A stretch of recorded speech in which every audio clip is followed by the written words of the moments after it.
Okay, this is Dennis Sietsma, Dennis John Sietsma Productions, Homestead, Florida, USA. Thinking about what I want to do next with this Astro van, December 2nd, 2022 video log.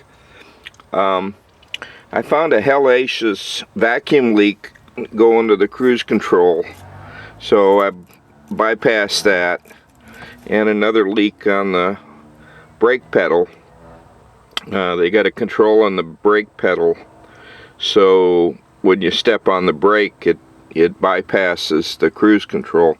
I don't really use cruise control, and it would cost me a couple of $100 in parts and some time to repair it, so I just blocked it off, and I connected my vacuum gauge to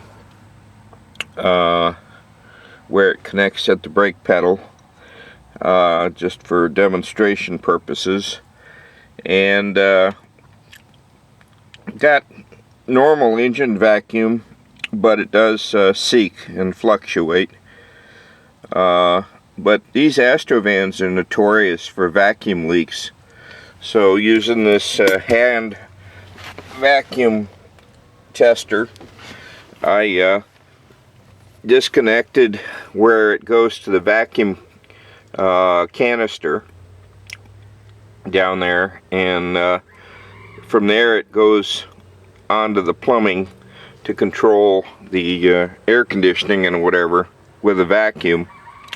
So I blocked that off, and I did some tests, and I see I got a pretty good leak, and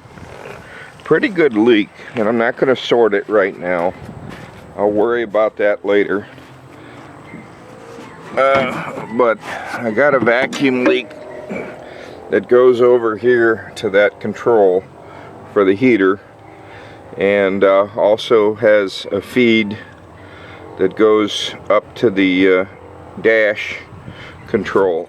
So, like I say, these Astro vans are notorious for vacuum leaks, because the vacuum then operates the air conditioning stuff.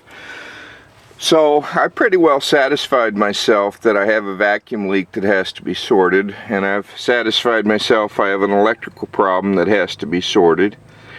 And this is a VIN-W van, and VIN refers to the identification number, the code that is usually on the door jamb somewhere. Yeah. Gives you the VIN number of the vehicle, and it's also up here, gives you the VIN number, and this is the VIN-W, which tells you a central multiport fuel injection on this generation of Astro van. This is 94. So what to do next? I'm going to ignore the vacuum leak, go into the air conditioning. I'll sort that later. I'm going to ignore the electrical problem. I'll sort that when I get the ignition switch for the VIN-W. I'm going to go on to doing the intake manifold gasket. But before that, I want to see if I've got any water or coolant in the motor oil. So the next thing I'll do is I'll drain the motor oil in the filter, and I'll see if I find any water. I'll use a glass tray.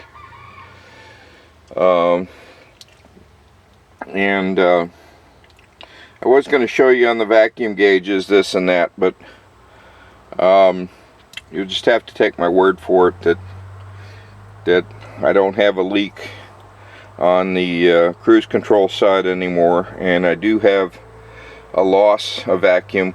I've got several vacuum sources I can use for troubleshooting. That rooster's bothering me. I can use an air conditioning vacuum pump, and I also have a power bleeder for the brakes. So I have two really good sources of vacuum to ferret out that. I won't use the engine vacuum to sort that out. I'll use some other source of vacuum for troubleshooting and sorting that out.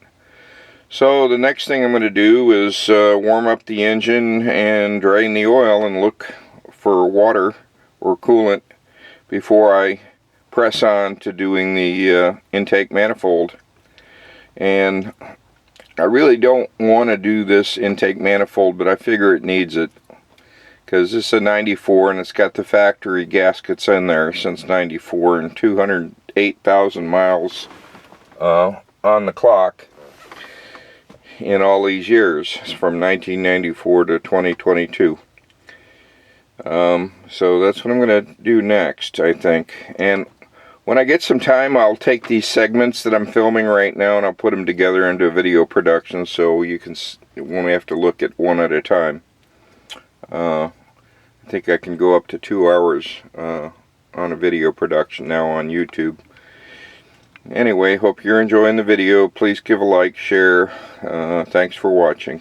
I always try to say thanks for watching. Bye.